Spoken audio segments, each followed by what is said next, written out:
By the end of World War II, the United States had detonated 2 atomic bombs over Japan.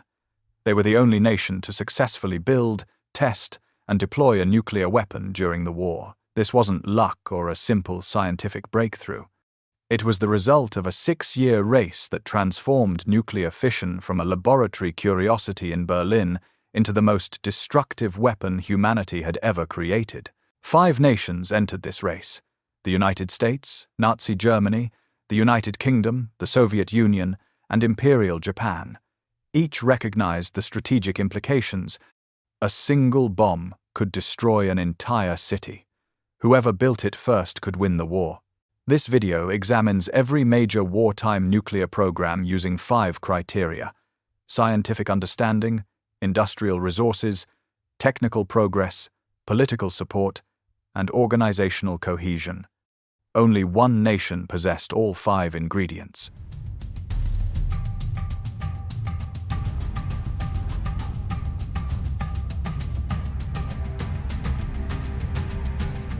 The 2 memos that started the race. Berlin, December 1938.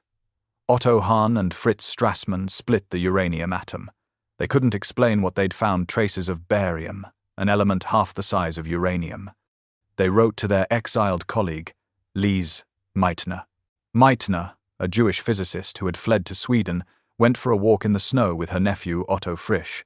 They sat on a log and realized what had happened. The uranium nucleus wasn't chipping. It was splitting in 2. The missing mass had been converted into energy, exactly as Einstein's equation predicted. Frisch called it fission. Then they discovered something terrifying. Fission released several new neutrons. Those neutrons could split other uranium atoms, creating a self-sustaining, exponentially explosive chain reaction. 2 documents convinced world leaders this was real. The first was a letter to President Franklin Roosevelt, drafted by physicist Leo Szilard and signed by Albert Einstein in August 1939. The letter warned that this new phenomenon could lead to bombs carried by boat that might destroy entire ports. It explicitly noted that Germany had the scientists and had already stopped the sale of uranium from Czechoslovakia. Roosevelt created the Advisory Committee on Uranium. The second document was more precise. In March 1940, Otto Frisch and Rudolf Peierls, 2 Jewish refugees now in Britain, calculated the critical mass for pure uranium-235. Before this, physicists like Niels Bohr thought a bomb would require tons of natural uranium, making it impractical. Frisch and Peierls calculated you needed as little as 1 kilogram, 2.2 pounds, small enough to carry by air. This calculation terrified the British government. They established the MAOD committee in April 1940 to investigate feasibility. The committee worked for a year and produced a comprehensive 2-part report in July 1941. Part 1 concluded that a uranium-235 bomb was feasible and could be built within 2 to 3 years. Part 2 concluded that a heavy water reactor could breed plutonium for an alternative bomb design. The MAOD report was sent to the United States. Vannevar Bush, director of the Office of Scientific Research and Development, read it and was convinced. This British report ignited the Manhattan Project. By late 1941, 5 nations understood the stakes: the United States, Nazi Germany, the United Kingdom, the Soviet Union, and Imperial Japan all began programs. The question was simple: who could build it first? To answer that, we need to understand what advanced means. A nuclear program requires more than smart physicists. It requires 5 elements working together.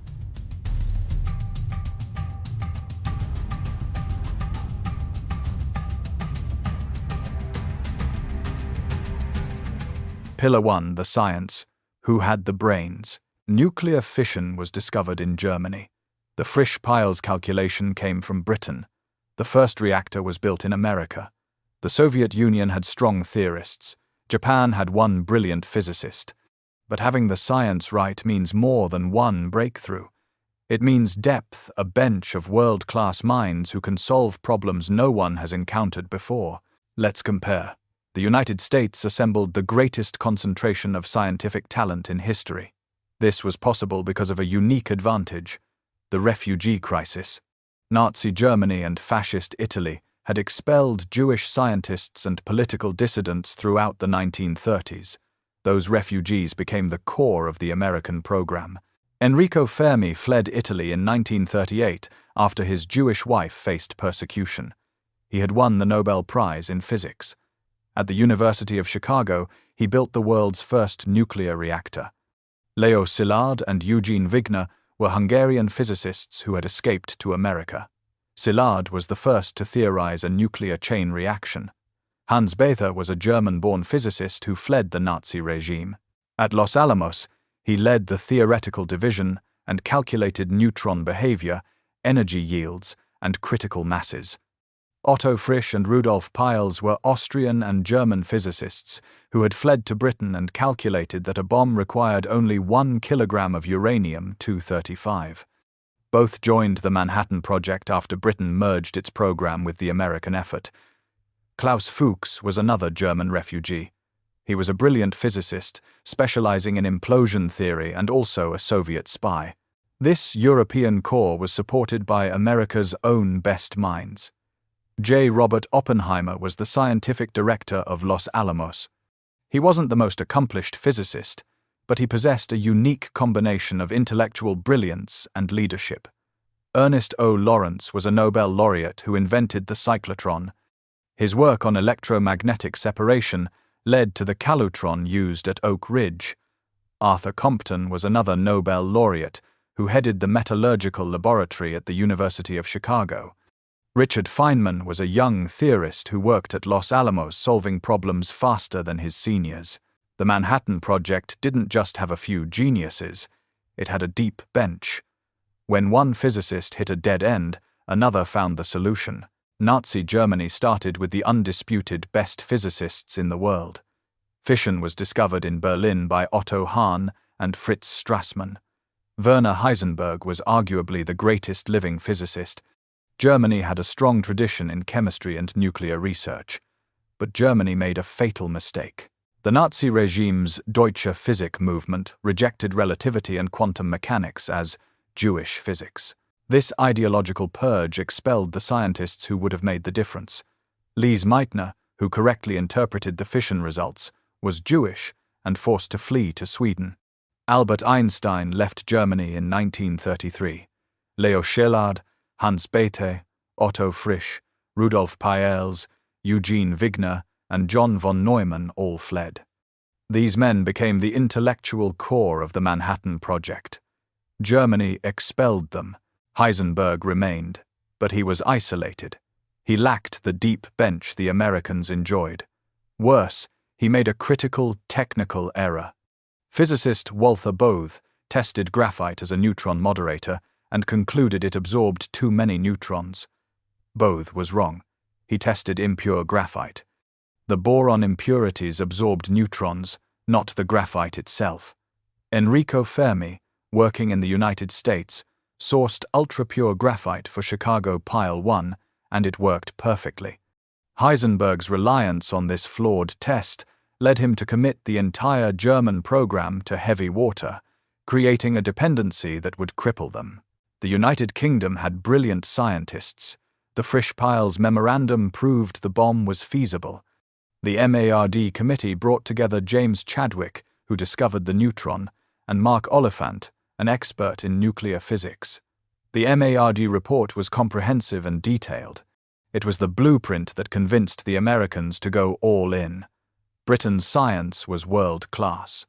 The problem was Britain couldn't build what its scientists designed. The Soviet Union had strong physics foundations before the war. Igor Kurchatov, Yuli Khariton, and Yakov Zeldovich were world-class theorists. They understood fission and published papers exploring chain reactions in 1939 and 1940. Then, Germany invaded. Operation Barbarossa began on June 22, 1941. The Wehrmacht drove deep into Soviet territory. Leningrad was besieged. Moscow was threatened. All nuclear research stopped. Kurchatov was reassigned to work on degassing ships. His colleagues worked on radar and tank armor. There was no time for speculative weapons. In April 1942, Georgy Flyorov, a young physicist serving as an Air Force lieutenant, noticed something. He checked scientific journals and saw that American, British, and German physicists had stopped publishing on fission. He correctly deduced the research had gone secret. He wrote directly to Joseph Stalin, warning that the greatest discovery of mankind was being weaponized without Soviet participation. Stalin authorized a small research program in 1943 under Kurchatov. Laboratory No. 2 was established, but the team was tiny, and their mission was purely theoretical. The real Soviet effort was elsewhere. Imperial Japan had one genuinely world-class physicist, Yoshio Nishina, the father of Japanese physics. He had studied with Niels Bohr in Copenhagen. He understood the theory as well as anyone. But Nishina was alone. He had no depth of talent to support him. Japan's program was divided between two competing efforts. The Imperial Japanese Army ran the Naigo project under Nishina at the Riken Institute. The Imperial Japanese Navy ran the FGO project under Bunsaku Arakatsu at Kyoto University. The two branches hated each other, refused to share data, and competed for non-existent resources. Scientific understanding is the foundation. Without it, nothing else matters. But science alone is not enough. You also need the industrial capacity to execute. The United States scores 5 out of 5. They had the world's greatest scientific team, assembled from refugees and homegrown talent. The United Kingdom scores 5 out of 5 for theory. The Frisch-Peierls calculation and MAOD report were foundational. Nazi Germany scores 2 out of 5. They started strong but expelled their best minds and made critical errors. The Soviet Union scores 3 out of 5. They had good theorists but were distracted by an existential war. Japan scores 1 out of 5. Nishina was brilliant but isolated. Science is the first pillar. Industry is the second.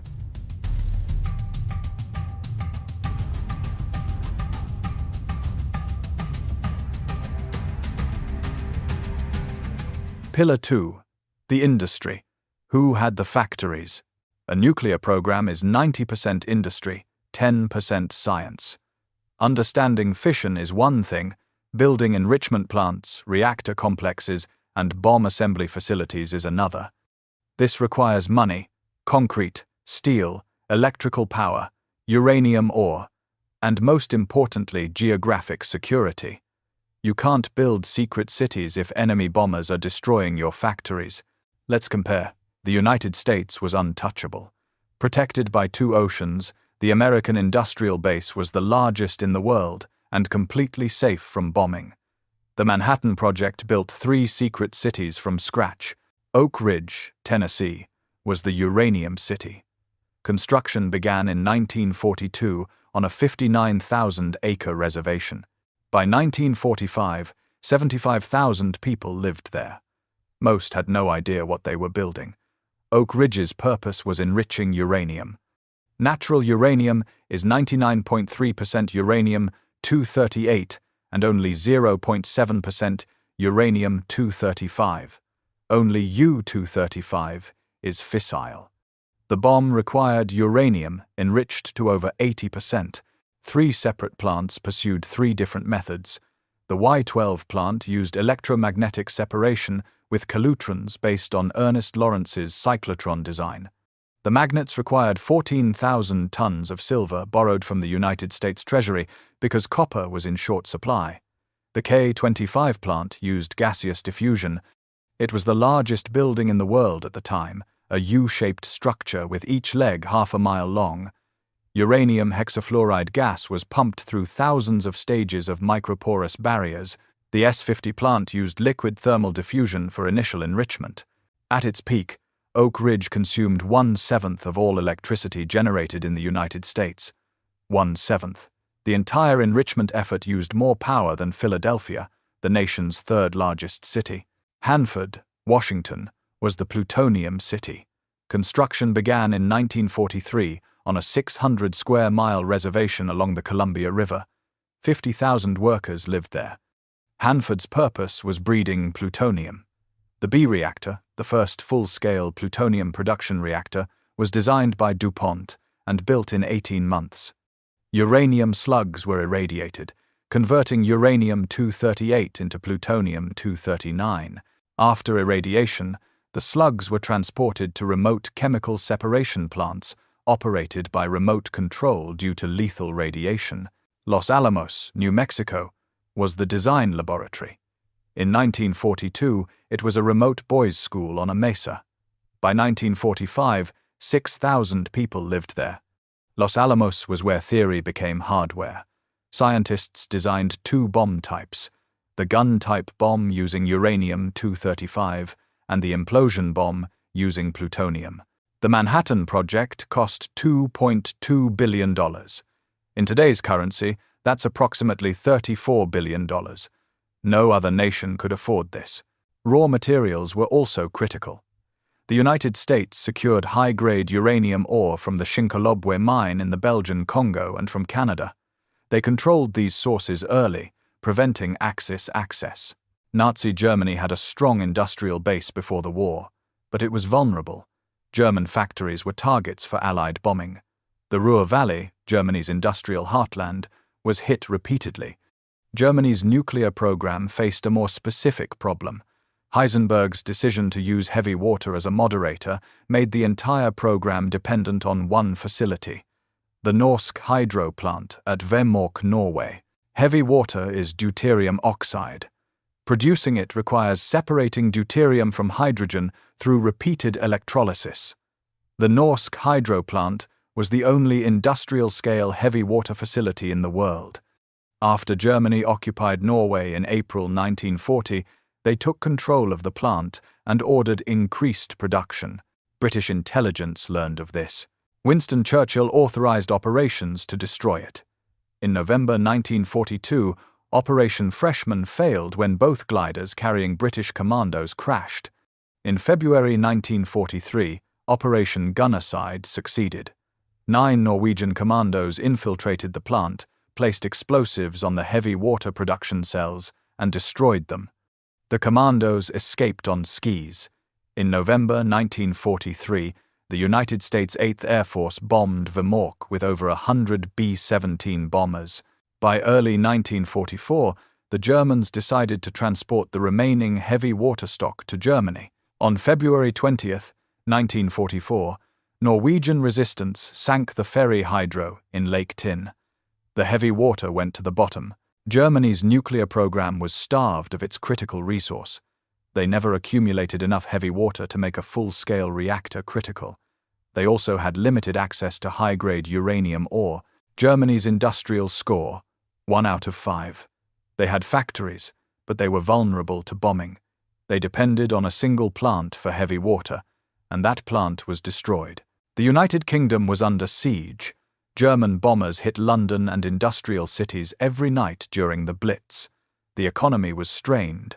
Resources were diverted to tanks, planes, and ships.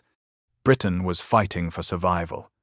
The MAUD report called for building massive enrichment plants and reactor complexes. Britain simply could not do this while simultaneously defending itself from invasion and bombing. The industrial capacity wasn't there. The financial resources weren't there. The security wasn't there. Winston Churchill made a pragmatic decision. In August 1943, he signed the Quebec Agreement with President Roosevelt.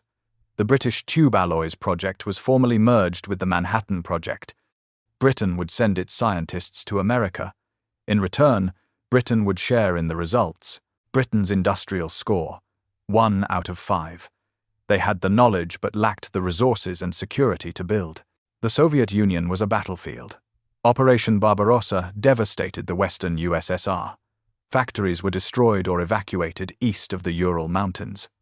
The Soviet economy was devoted to building 34 tanks and Ilyushin-II planes. There was zero industrial capacity to spare for a massive secret project. The Soviets had no uranium processing, no graphite purification, and no heavy water production. Their wartime effort was purely theoretical. Soviet industrial score: 1 out of 5. The country was fighting for survival. Imperial Japan was a resource-poor island nation. Japan had no significant uranium deposits in the home islands. Small, low-grade deposits were discovered in occupied China and Korea, but these were difficult to mine and insufficient. Japan needed to import uranium, but Allied naval blockades made this impossible. Germany attempted to help. In May 1945, they dispatched submarine U-234 to Japan, carrying V-2 rocket parts, and Me-262 jet, and 560 kilograms of uranium oxide. The submarine never reached Japan. Germany surrendered on May 8th. The submarine captain surrendered to the United States Navy off Newfoundland on May 14th. The uranium was confiscated and sent to the Manhattan Project. Japan also lacked the electrical power grid to support enrichment. Oak Ridge consumed 1/7 of American electricity. Japan couldn't generate a fraction of that power. Japan's industrial score: 0 out of 5. They had no uranium, no power, and no factories. Industrial capacity is the second pillar. The United States was the only nation with the scale, resources, and security to build what was required. Germany had capacity, but was vulnerable. Britain was under attack. The Soviet Union was devastated. Japan had nothing. Industry provides the foundation. Engineering turns plans into reality.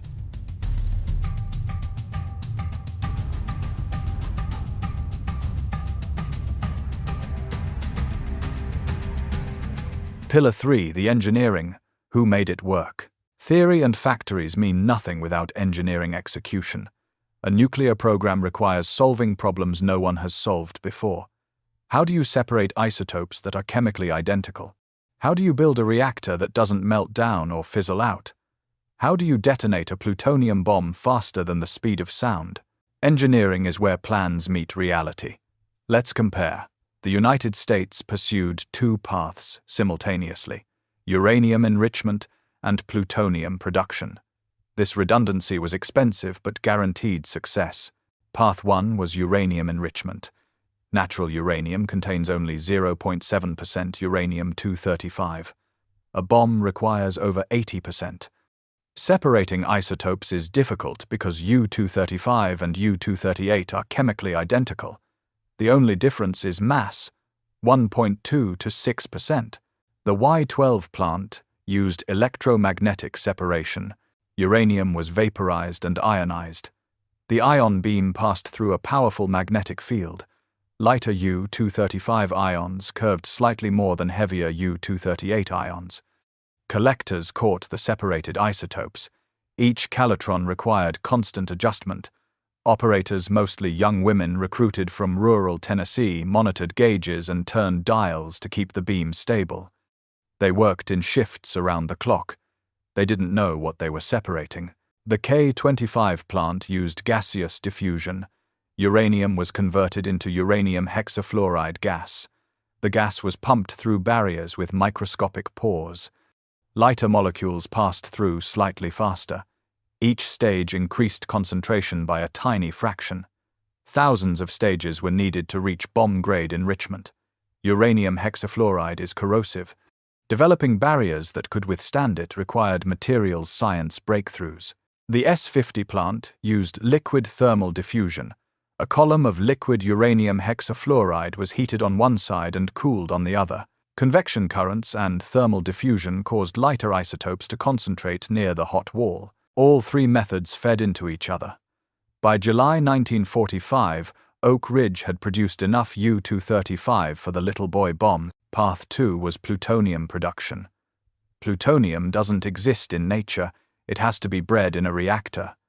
Uranium-238 captures a neutron and decays into plutonium-239. The B reactor at Hanford irradiated uranium slugs. After irradiation, the slugs contained tiny amounts of plutonium mixed with highly radioactive fission products. Chemical separation happened in remote canyon buildings. Workers operated remotely due to lethal radiation levels. The plutonium problem emerged in mid-1944. Reactor-bred plutonium contained plutonium-240, which spontaneously fissions. In a gun-type bomb, stray neutrons would cause premature detonation, a fizzle. Implosion was the only solution. A sphere of high explosive surrounds a subcritical plutonium core. When detonated, the explosives create a converging shock wave that compresses the core uniformly. The compression increases density, making it supercritical. The process happens in microseconds, faster than spontaneous fission can cause a fizzle. Achieving uniform compression required precision. 32 explosive lenses surrounded the core. Each lens was a carefully shaped block of fast and slow explosives. When detonated, the lenses converted a diverging detonation wave into a converging spherical wave. If even one lens was slightly off, the compression would be asymmetric, and the bomb would fail. Los Alamos ran thousands of explosive tests. They used high-speed cameras to photograph implosion waves. The first test was the Trinity test on July 16, 1945, at Alamogordo, New Mexico.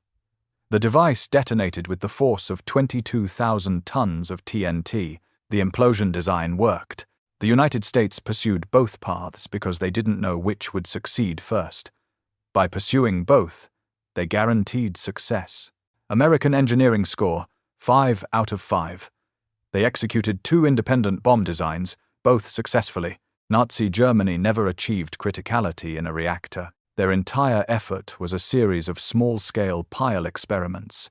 The most advanced was the WWII reactor, built in a cave in Haigerloch in early 1945. It consisted of 664 cubes of natural uranium suspended in a tank of heavy water.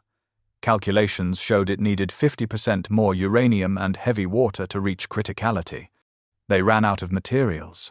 The war ended before they could try again. Germany had no large-scale enrichment program.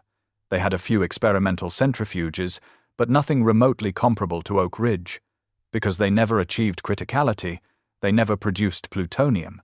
Because they had no enrichment, they had no U-235. They never even got to the stage of designing a bomb. German engineering score, 1 out of 5. They never built a working reactor. The United Kingdom made no practical engineering progress on their own. The MAUD report detailed what was required, but Britain couldn't build it.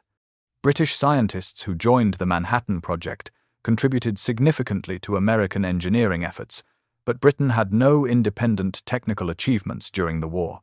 British engineering score, 1 out of 5. The Soviet Union didn't achieve criticality until December 25, 1946, after the war was over. Their first bomb test wasn't until August 29, 1949. During the war, their engineering progress was effectively 0. Soviet engineering score, 1 out of 5. Imperial Japan pursued gaseous thermal diffusion for uranium enrichment. This was a method the Americans had tested at the S-50 plant and largely abandoned as wildly inefficient. Nishina managed to build a small separator at Riken, but it was nowhere near the scale required. Even with unlimited time, the method he chose was inadequate. The Navy's FGO project was even further behind. Arakatsu's team conducted basic calculations and small experiments. They made no practical progress. On April 13, 1945, a formation of B-29 bombers firebombed Tokyo. The Riken Institute was destroyed. Nishina's thermal diffusion separator was destroyed. The NIGO program ended that day. Japanese engineering score, 0 out of 5. Engineering is the third pillar. The United States was the only nation to solve the technical problems. Germany, Britain, and the Soviet Union never built a working reactor during the war. Japan never produced significant enrichment, but engineering requires support. That brings us to politics.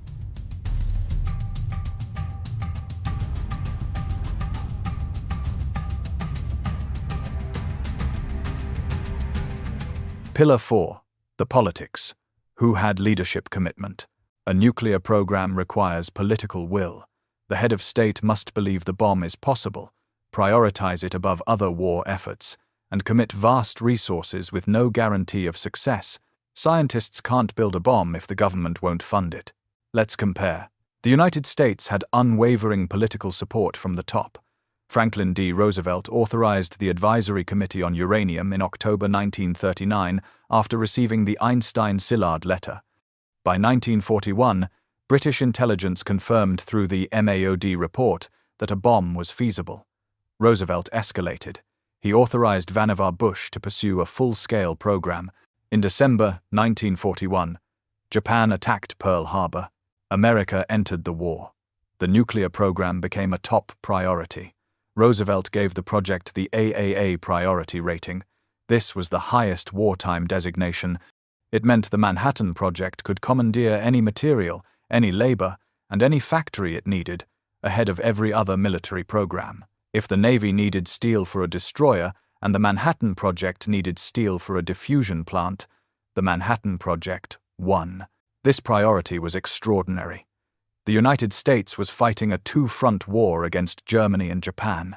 It needed tanks, planes, ships, guns, and ammunition.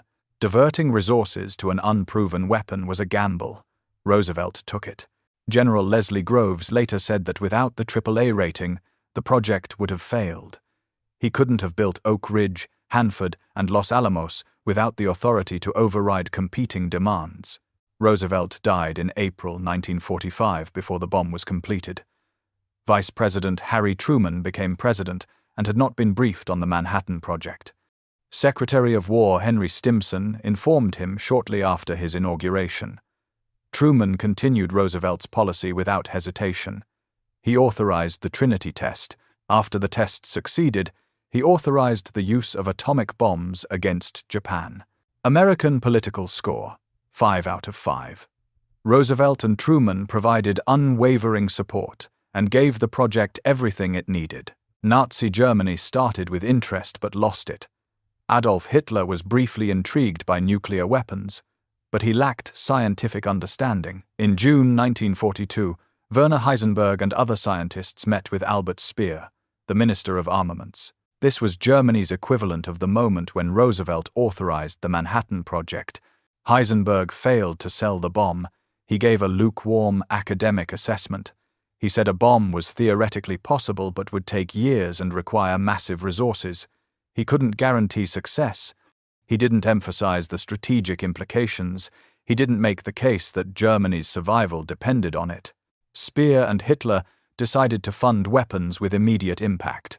The V-2 rocket program received priority. Wernher von Braun's rockets could strike London within months. The Me-262 jet fighter could challenge Allied air superiority. Both programs were expensive, but both delivered tangible results. The nuclear program was downgraded. Its budget remained in the low millions, compared to America's $2.2 billion. Heisenberg's team continued small-scale reactor experiments, but they were no longer a strategic priority. German political score: 1 out of 5. They lost priority to other weapons. The United Kingdom had political commitment from Winston Churchill, but he was pragmatic. Churchill read the MAOD report and understood its implications. He authorized the tube alloys project. But he also recognized Britain's limitations. Britain was under attack, resource-starved, and couldn't build the factories required. Churchill made the strategic choice to merge with the United States through the Quebec Agreement in August 1943. This was wisdom, not weakness. Britain contributed its scientists and shared in the results, without wasting resources on an impossible independent program. British political score: 3 out of 5. Churchill was committed but realistic about limitations. The Soviet Union faced a unique situation. Joseph Stalin was interested, but the German invasion in June 1941 consumed all attention. In April 1942, Georgy Flyorov wrote directly to Stalin, warning that other nations were weaponizing nuclear energy without Soviet participation. Stalin authorized a small research program under Igor Kurchatov in 1943. However, the program was tiny. The Soviet industrial base was devastated by war. Stalin's real investment was in espionage, not research. The NKVD ran a massive intelligence operation targeting the Manhattan Project. This was effective, but it was fundamentally different from providing resources for a domestic bomb program. Soviet political score: 2 out of 5. Stalin was intrigued but distracted by existential war. Imperial Japan had minimal political support. The Japanese military was divided between army and navy, and neither branch prioritized the nuclear program. The army ran Naigo under Nishina. The navy ran FGO under Arakatsu. Both were low-priority projects. Resources were diverted to conventional weapons and the defense of the home islands. Japanese political score: 1 out of 5. The program was never a priority. Politics is the fourth pillar. Leadership commitment determines whether scientists receive resources or are left to conduct academic exercises. Roosevelt and Truman provided blank check support. Hitler lost interest. Churchill was pragmatic. Stalin was distracted. Japan never cared. But even with money and support, a project this complex needs organization.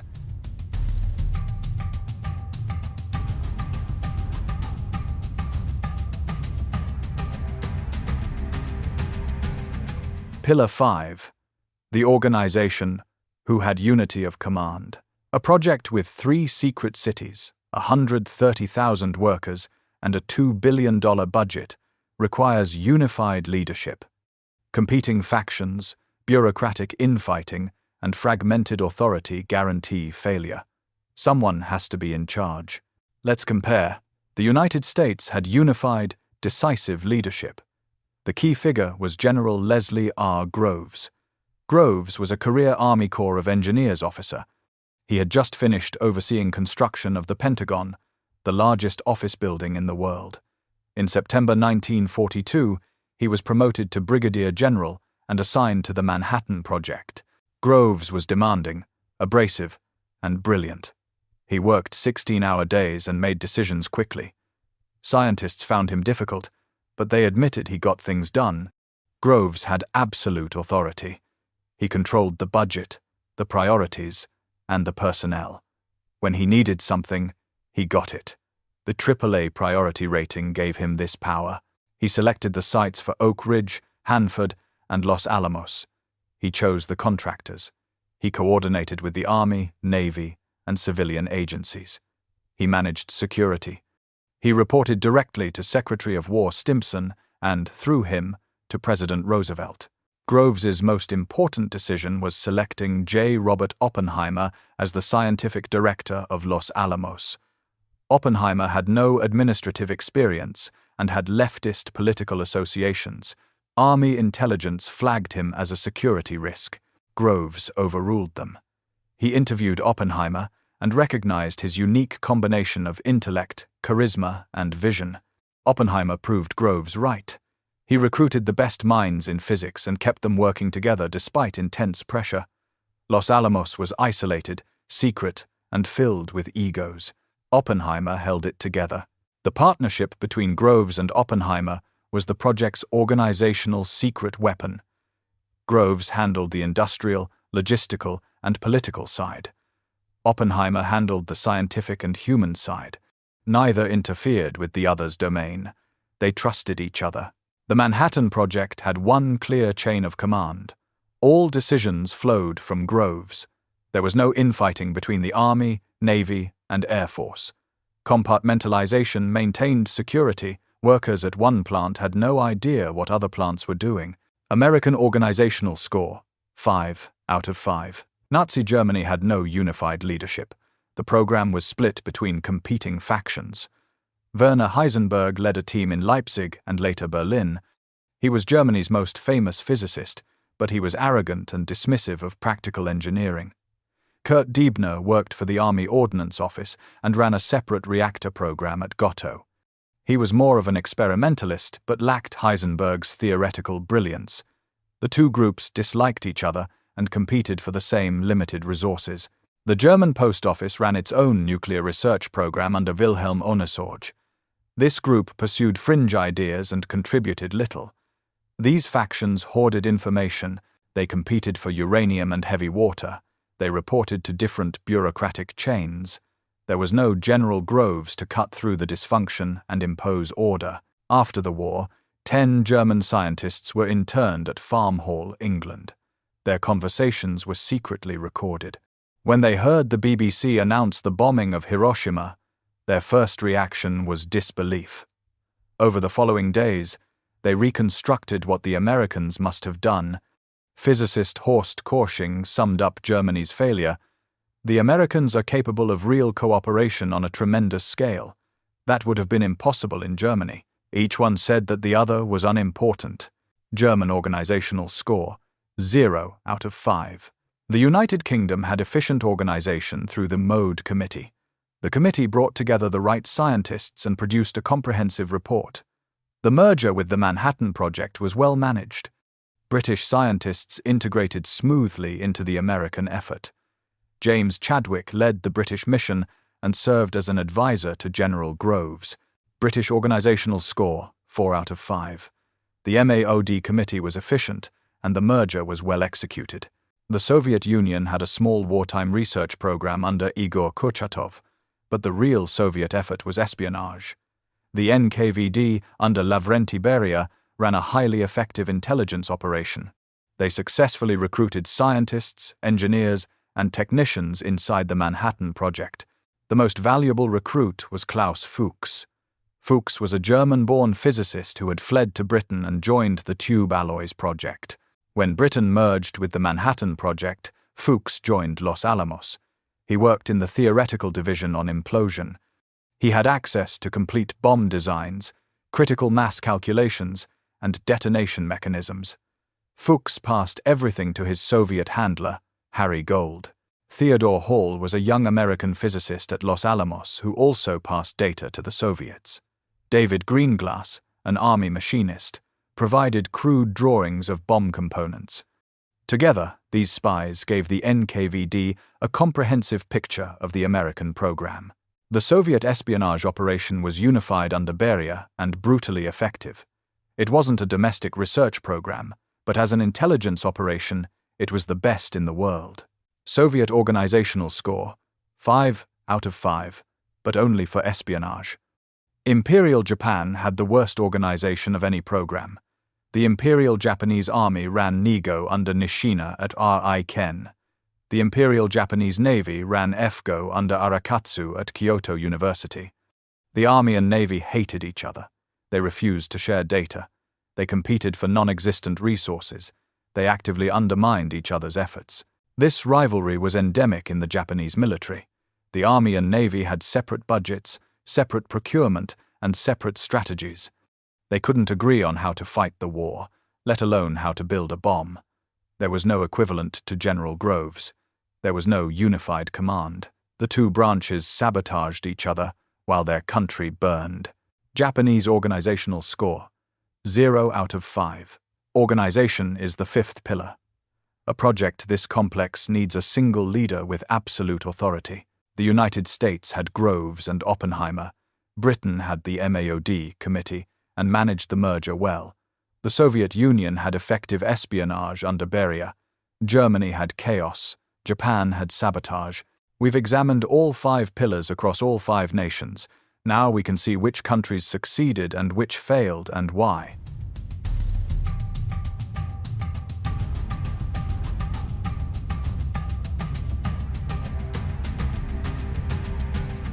Germany genius without a plan. Germany started with every advantage.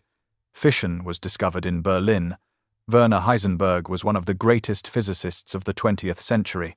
German chemistry and engineering were world-class. Yet the German nuclear program, the Uranverein, failed completely. The first failure was ideological. The Nazi regime's racial policies drove out the scientists who would have made the difference. Lise Meitner, who correctly interpreted the fission results in 1938, was Jewish. She fled to Sweden. Otto Hahn, who remained in Germany, later said that losing Meitner cost them years of progress. Albert Einstein left Germany in 1933. Leo Szilard, Hans Bethe, Otto Frisch, Rudolf Peierls, Eugene Wigner, and John von Neumann all fled. These men became the intellectual core of the Manhattan Project. Germany expelled them. The Deutsche Physik movement, led by physicists Philipp Lenard and Johannes Stark, rejected relativity and quantum mechanics as Jewish physics. This ideological crusade poisoned German science. Heisenberg remained, but he was isolated. He lacked the deep bench of talent the Americans enjoyed. The second failure was technical. Heisenberg made a critical error in choosing a neutron moderator. To sustain a chain reaction in natural uranium, you need a moderator. Natural uranium is 99.3% U-238, which absorbs fast neutrons without fissioning. Only 0.7% is U-235, which fissions efficiently.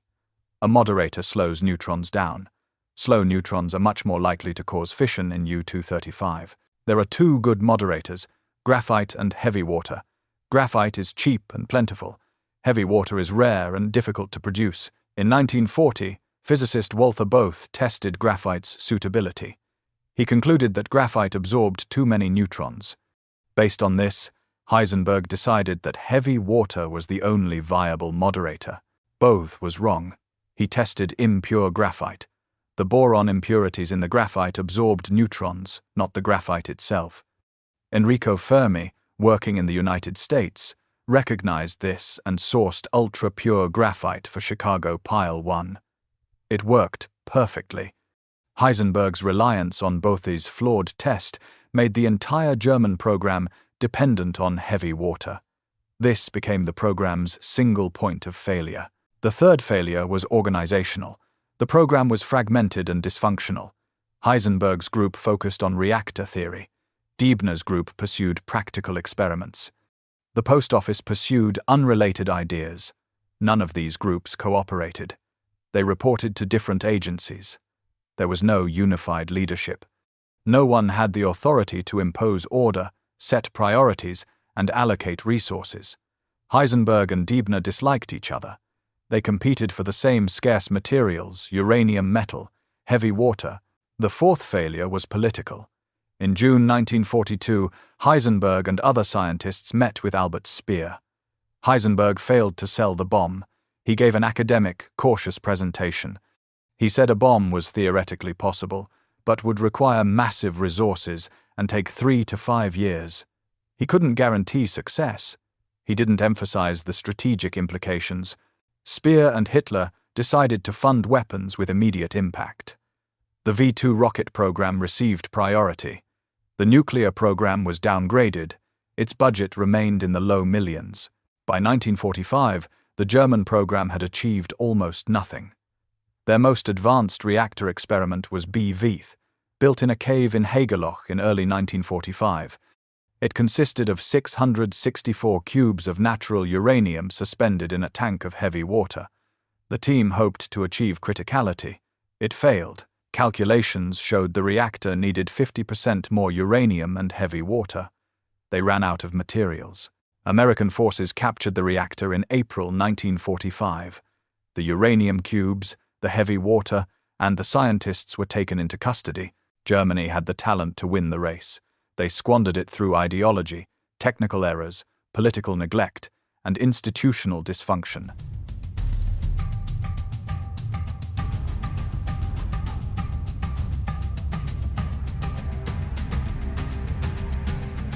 The heavy water saga, Germany's single point of failure. The Norsk hydro plant at Vemork, Norway, became the linchpin of the German nuclear program. By choosing heavy water as their moderator, Heisenberg made his program dependent on this single facility. The Allies recognized this and targeted it relentlessly. Heavy water is deuterium oxide. Deuterium is a rare isotope of hydrogen with 1 proton and 1 neutron. Normal hydrogen has no neutron. Heavy water occurs naturally in tiny concentrations, about 1 part in 6,000 in ordinary water. Producing heavy water requires separating deuterium from hydrogen through electrolysis. The Norsk hydro plant was the world's only industrial-scale facility. Before the war, the plant produced small amounts for scientific research. After Germany occupied Norway in April 1940, the plant became a military asset. Germany ordered increased production. By 1942, it was producing several kilograms per month. This wasn't enough for a full-scale reactor, but it allowed Heisenberg and Deibner to conduct experiments. British intelligence learned of the German focus on heavy water. They didn't fully understand why the Germans needed it, but they knew it was connected to nuclear research. Winston Churchill authorized operations to destroy the plant. The first attempt was Operation Freshman in November 1942. 2 gliders carrying British commandos were towed from Scotland toward Norway. One glider crashed into a mountain, killing everyone aboard. The other crash-landed. The survivors were captured by German forces and executed. The second attempt was Operation Gunnerside in February 1943. A team of 9 Norwegian commandos parachuted into Norway and joined 4 Norwegian resistance fighters already in the area. The team skied across the frozen wilderness to reach Vemork. The plant was heavily guarded. It sat on a steep gorge with only one road access. The commandos descended the gorge, crossed the frozen river, and climbed the opposite side. They cut through a fence, entered the plant through a cable tunnel, and placed explosives on the heavy water electrolysis cells. The explosives detonated. The cells were destroyed. The commandos escaped on skis, covering hundreds of miles across the mountains to reach Sweden. Not a single man was killed or captured. It remains one of the most successful commando raids of the war. The plant was offline for months. German engineers repaired the damage, but production resumed slowly. In November 1943, the United States 8th Air Force bombed Vemork. Over 100 B-17 bombers dropped 700 tons of bombs. The raid caused significant damage, but also killed Norwegian civilians. By early 1944, the Germans decided to abandon Vemork. They planned to dismantle the remaining electrolysis cells and transport the stockpiled heavy water to Germany. On February 19, 1944, workers loaded 14 tons of heavy water onto rail cars. The cars were loaded onto the ferry Hydro for transport across Lake Tinn. Norwegian resistance learned of the plan. Knut Haukelid, one of the Gunnerside commandos, led a sabotage mission. The team boarded the ferry the night before departure and placed explosives in the hull, set to detonate mid-lake. The ferry departed on February 20th. At 10:45 in the morning, the explosives detonated. The ferry sank in 15 minutes. 14 Norwegian civilians drowned. The heavy water went to the bottom of the lake. This was the end of Germany's heavy water supply. Without it, Heisenberg's reactor experiments could not proceed. The program never recovered. The irony is that heavy water wasn't necessary. The Americans used graphite as a moderator. Graphite is plentiful, cheap, and works just as well as heavy water if properly purified. Fermi's Chicago Pile 1 used graphite. The Hanford reactors used graphite. None required heavy water. Heisenberg's moderator choice based on Walther Both's flawed test turned out to be the German program's most consequential error. It created a single point of failure. The Allies exploited it. By the time the Germans realized their mistake, Allied commandos and bombers had already destroyed their supply.